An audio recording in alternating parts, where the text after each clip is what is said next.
À toutes et à tous, bonjour. Le bondé de Hadj Macky Sall à la une de la tribune. Le journal du groupe des médias révèle en tout cas Macky en toute confiance. Le président est formel, je suis encore plus fort que jamais.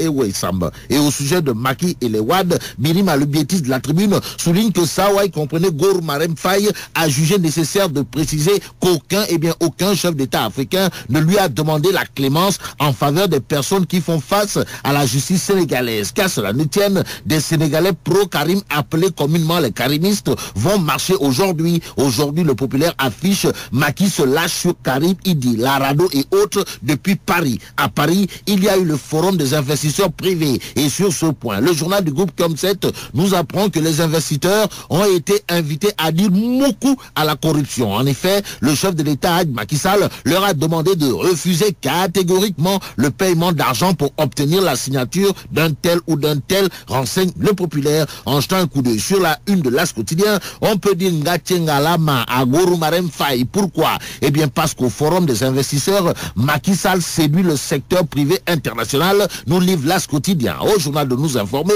que 1426 investisseurs privés ont été réunis à la Chambre de commerce de Paris, précise l'As quotidien. Libération, à propos du deuxième jour de la rencontre du Sénégal avec des bailleurs de fonds à Paris, nous apprend que Wad manœuvre tandis que Macky rassure les investisseurs. Celui qui s'investit corps et âme dans la com, c'est l'apériste en chef si on en croit la vérité du jour. Le journal en veut pour preuve le marché de la communication du groupe consultatif de Paris en informant à sa une que Ndeketeyo, la somme de 665 millions a été casquée à une agence française. Ainsi, Souleymane Khan, mon confrère de la vérité du jour, veut savoir ici et maintenant s'il existerait une agence de communication au Sénégal capable de faire du bon boulot pour l'État du Sénégal. Au sujet du Sénégal des mafiosi, la tribune nous livre que la CENTIF est sur des dossiers brûlants voire volcaniques de blanchiment. Il s'agit de quoi? Eh bien d'une cinquantaine de dossiers mafieux. Comprenez des dossiers de blanchiment d'argent envoyés à la justice, révèle la tribune.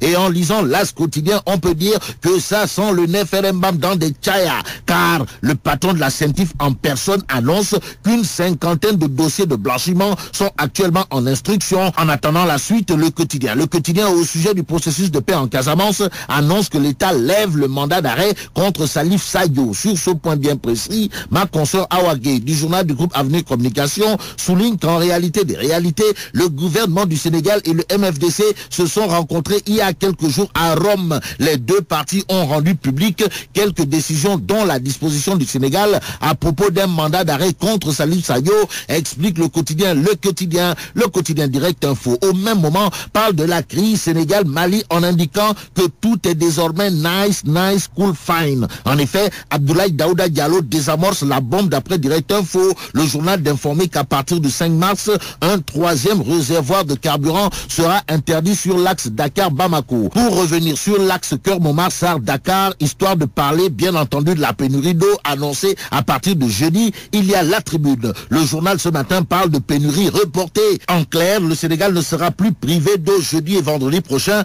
parce que la coupure d'eau a été reportée par monsieur le ministre de l'Hydraulique, Pape Diouf, depuis la France, explique la tribune. Au populaire de préciser que pour ne pas noyer le succès de Paris, la pénurie d'eau a été reportée par le groupe consultatif. Vrai ou pas, il y a le record, mais ce que c'est la tribune porte sur des casses et du sang, bref, la castagne à Diourbel. Motif, le boycott du projet de budget 2014 de la mairie, précise la tribune. Bon, terminons avec Réumi Quotidien qui au chapitre du froid de canard à Dakar nous livre que l'encens fait monter la température. Et en vedette, il y a Kai Woulima, Kai Fege et autres Djelmassi Souf.